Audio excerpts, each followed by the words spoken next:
이번에는 국내 정치 현안 짚어보겠습니다. 자유한국당 황교안 당대표 후보가 전당대회 TV 토론회에서 박근혜 전 대통령의 탄핵 절차가 부당하다 이런 의견을 내면서 논란의 중심에 섰습니다. 수습에 나섰는데 여전히 입장이 모호한 거 아니냐 이런 의견들이 많은 것 같습니다. 자, 박 의원님, 네. 절차상 하자가 있었다. 쉽게 탄핵을 결정한 것은 타당하지 않다. 그동안 사실 황교안 전 총리가 이 부분에 대해서 입장을 계속 안 내놨습니다. 이번에 이렇게까지 얘기를 한 건데 이런 발언에 대해서 법조인 출신이시니까 어떻게 바라보십니까? 이제 황교안 대표가 되는 거예요. 저는 뭐 거의 100%라고 보고 네. 50%냐 60%냐 이걸 넘기느냐가 이제 관건인데 대표가 되실 분에게 좀 뭐 막말을 할 수는 없고요. 뭐 자유한국당의 일부 의원이나 막말은 원래 안 하시지 않습니까? 예, 뭐 아니 가끔 화가 나면 막말이라기보다는 이제 소리를 좀 지르긴 하는데요. 네.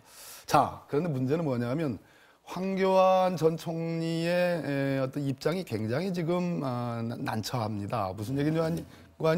국회가 했던 탄핵 소추안과 그 결과로서의 헌법재판소의 탄핵 결정의 수혜자라면 수혜자예요. 네. 대통령 권한대행은 사실상 능동적 행정행위를 못할 부분이지 대통령의 권한을 똑같이 행사하는 겁니다. 그렇게 대통령의 직에 있었어요. 네. 꽤 오랫동안, 몇 개월 동안. 그런 분이 지금 탄핵에 대해서 그건 잘못된 거다라고 얘기하면은 자승자박 자기 모순이 되는 거죠. 네. 또 법리적으로 헌법재판소와 법원은 우리 헌법상의 별개의 기관입니다. 헌법기관입니다. 헌법재판소는 자기 고유의 증거 절차와 증거 법칙에 의해서 심판할 수 있는 겁니다. 그렇게 했고요. 네. 그렇기 때문에 법원의 유죄 판결 확정을 받고 나야지 탄핵을 했 것이 적절했다라는 절차상의 하자의 지적은 저는 오랜 동안 한 30년 검사 생활하신 분으로서는 그것은 알고서도 저렇게 뭐 전당대회니까 뭐 이해는 됩니다만 조금 얼굴이 뜨거우실 겁니다. 난처한 입장을 반영한 것이다. 권한대행 당시에는 사실 아까 그 탄핵 결정 존중해야 된다고 했죠. 수용해야 된다 이렇게 말씀을 하셨단 말이에요. 입장이 바뀐 걸까요? 세모라고 이제 이게 얘기를 나오더라고요. 근데 OX 선택이어서 할 수 없이 오해 그러면 약간 둥그런 세모인가요? 이제 그렇게 싶은데 아마 당신께서 좀 어려운 그런 입장을 정치적으로 얘기하신 거 아닌가. 뭐 이해는 합니다만 그래도 꼿꼿한 모습을 보여줘야죠. 황교안 후보가 OX를 선택하라고 나와서 곤란했고 사실은 세모를 선택하고 싶었다. 이게 이제 뭐 처음에 말한 것도 그렇고 나중에 세모로 정정한 것도 그렇고 결국은 전당대회에서 어떤 그 득표 전략 이런 거라고 봐야 될 텐데 유효하다고 보십니까? 유효하다고 보겠죠. 왜냐하면 이제 저희 당에서는 아무래도 탄핵에 관해서 부정하는 세력이 더 많다고 볼 수밖에 없지 않습니까? 더 많습니까? 예, 더 많다고 볼 수밖에 없죠. 그리고 지금 또 그런 사람들이 점점 더 늘어간다고 볼 수밖에 없고 이게 아마 그 전당대회 과정이니까 그런 말씀을 하셨을 수 있으리라고 생각을 합니다. 근데 저희가 이제 그 황교안 대표를 이제 대표가 거의 되실 것 같은데 제가 보기에는 뭐 모르겠습니다. 지금 뭐 여론조사가 지금 모두가 그렇게 얘기하고 있습니다. 예. 그래서 뭐 그럴 것 같은데 이분이 제일 저희가 걱정이 저희 안에서 이분 별명이 황희정승이에요. 황희정승. 너도 맞다. 너도 맞다. 예, 뭐 이것도 맞고 저것도 맞고 이 일도 맞고 저 일도 맞고. 그래서 이 좀 평화롭게 모든 사람들의 의견을 좀 수렴하는 그런 장점이 있는 반면에 야당의 총지휘봉을 진 사람으로서 그것이 그 국민들이나 당원들로부터 좀 뭔가 질책을 받는다고 할지라도 아닌 건 아니라고 하고 명확한 메시지가 필요하다. 긴 거는 기라고 얘기해야 되는 거지.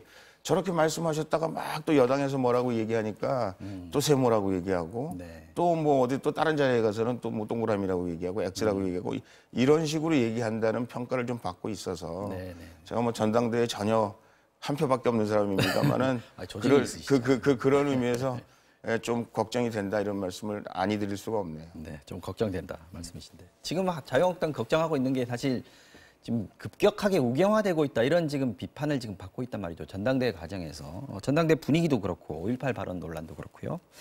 이번에 탄핵 타당성에 대해서 황교안 전 총리 발언도 그렇고 이렇게 되면 어쨌든 그래도 말씀하신 대로 황교안 후보가 지금 우세한 상황이고 김진태 후보가 약진하는 거 아니냐. 지금 분위기로 봐서는 가장 큰 피해자는 오세훈 후보 아니겠느냐 이런 얘기들 나오고 있는데 이런 분위기에서 이제 자유한국당이 당대표를 새로 선출하고 황교안 후보가 대표가 된다. 제1여당으로서는 어떻습니까? 황교안 뭐 대표가 된다. 황교안 전 총리 법무부 장관 때부터 제가 이제 대정부 질문 통해서 많이 상대도 했고 법사에서도 많이 뵀는데요. 네. 황해정승 이래도 좋고 저래도 좋고 그렇지는 않을 겁니다. 제가 보니 칼칼한 뒤에는요. 예, 칼칼한 면은 있어요. 네. 그건 틀림없이 있는데 그 1등은 뭐 따놓은 당상인데 문제는 태극기 부대에 대한 오늘 여론조사도 나왔죠. 네.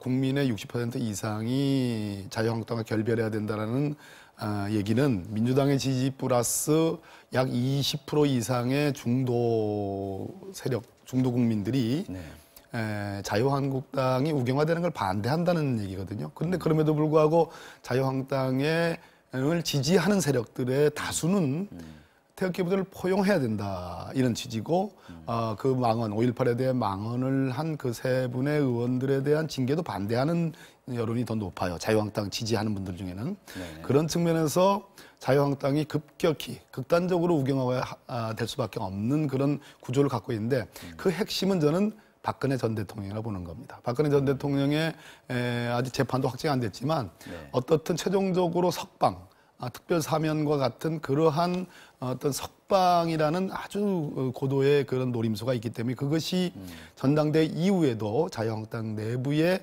굉장한 어떤 쟁점, 정치적 쟁점이 되고 그것이 궁극적으로는 국회까지도 영향을 미치는, 국정까지도 영향을 미치는 국회 매우 긍정적인 영향이 될 것 같지는 않다는 대단히 불안정한 요소가 됩니다. 국정 운영의 발목을 잡을 요소가 크죠.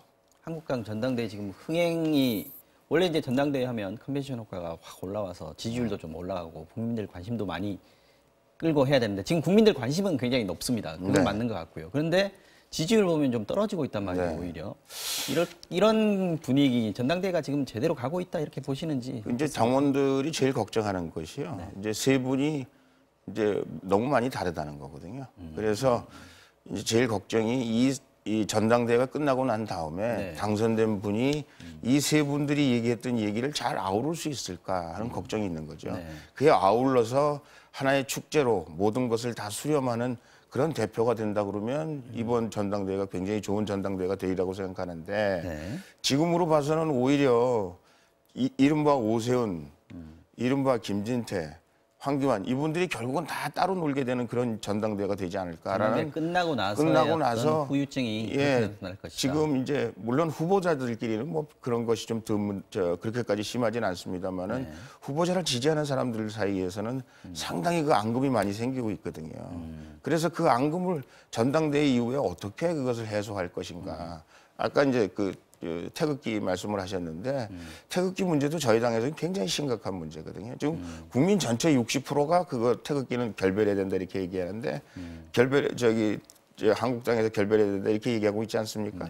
그러나 지금 대부분의 그 한국당을 지지하는 그 보수 세력은 태극기 없이는 다음 총선에 우리가 돌파할 수 없다 이렇게 생각하거든요. 그러니까 그것이 이 전당대회 기간 동안 이른바 태극기와 또 오세훈과 또 우리 황교안과 이 서로 의견이 굉장히 다르고 이게 첨예하게 다르고 결국은 서로 하나가 될 수 없는 지경까지 이르는 그런 전당대회가 된다 그러면 그것이 한국당 전당대회로서는 아주 최악의 경우죠. 태극기 부대가 지금 현재 한국당의 가장 큰 딜레마다 이렇게 들리는 것 같은데 결국 전당대회 끝나고 나서 어떻게 통합하느냐 이 분위기는 조금 시간이 있긴 합니다만은 공천으로 나타나지 않겠습니까? 글쎄요, 공천으로 나타나겠죠. 그러나 뭐 아시다시피 지금 태극기라는 분들이 밖에 지금 현재 존재하고 있고요. 지금 현재로서는 그분들이 따로 독자 세력화해서 따로 공천도 하고 또 따로 그 독자 세력을 확보해 나가겠다. 지금 이런 얘기들을 하고 있거든요.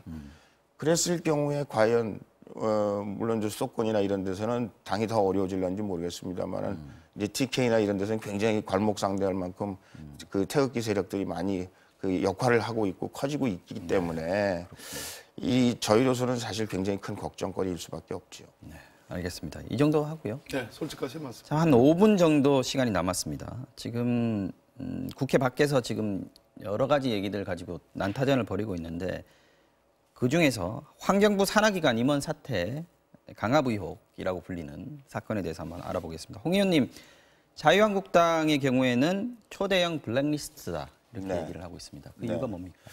그게 블랙리스트가 맞죠. 근데 이제 여당에서는 그걸 체크리스트라고 얘기하고 있지 않습니까? 네. 근데 이제 저는 제가 여당일 때도 사실 그런 얘기를 했는데요. 네.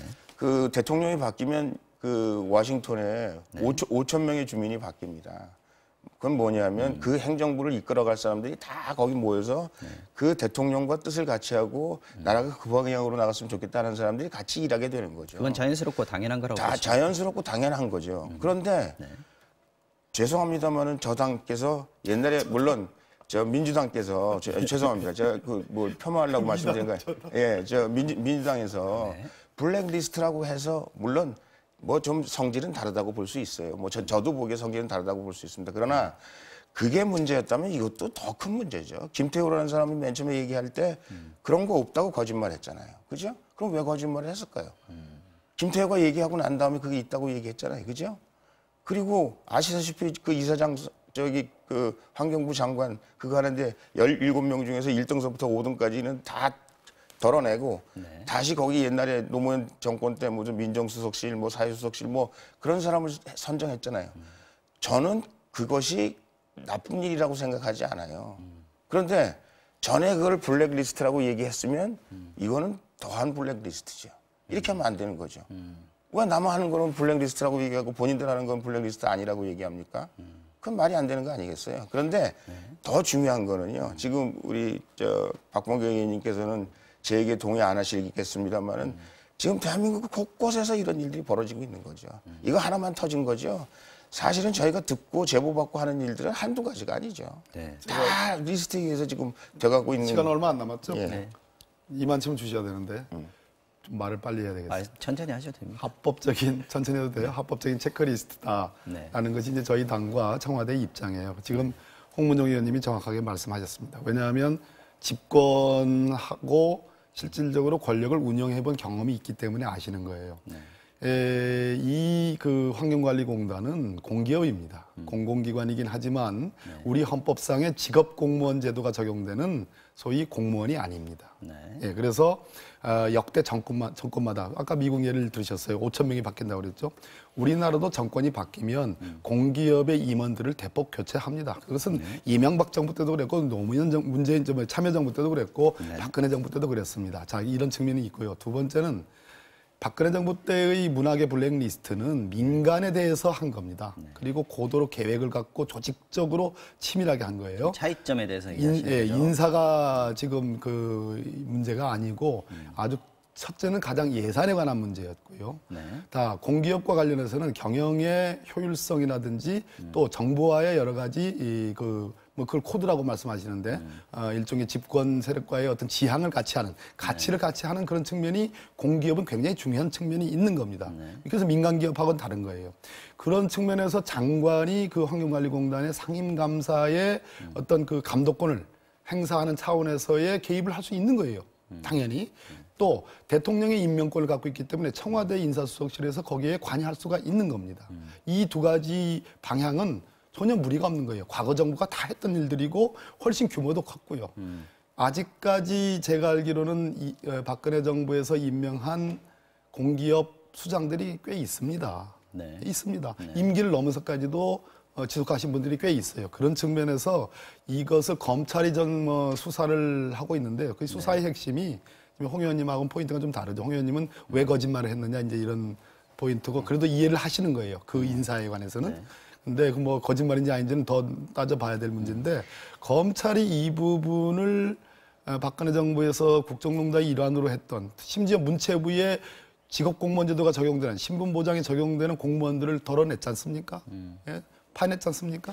그거랑 다릅니까? 다른다고 저는 봐야 되는 겁니다. 공기업이기 때문에. 제가 드리고 싶은 말씀은요. 노무현 정권 때 뭐 블랙리스트라는 게 그때부터 존재했어요. 그 전에도 존재했습니다.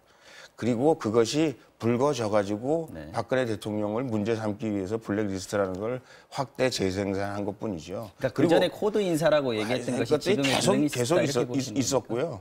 제가 보기에는 그게 과했냐, 뭐 조금 우리가 생각하기에 상식이 어긋났냐 하는 정도는 어떤런지 모르겠습니다만은 아니 우리가 눈에서 맨날 보고 있는 게 그거 아니겠습니까? 그리고 지금 제가 박범계 의원님한테 말씀드리는 거는 제가 이 부분에 대해서는 제가 직권했던 사람의 한 사람으로서 이해를 해줄 수 있겠다. 어느 정도 이해할 수 있는 부분이 있다. 그러나 대한민국 전역에서 이런 일들이 벌어지고 있어요.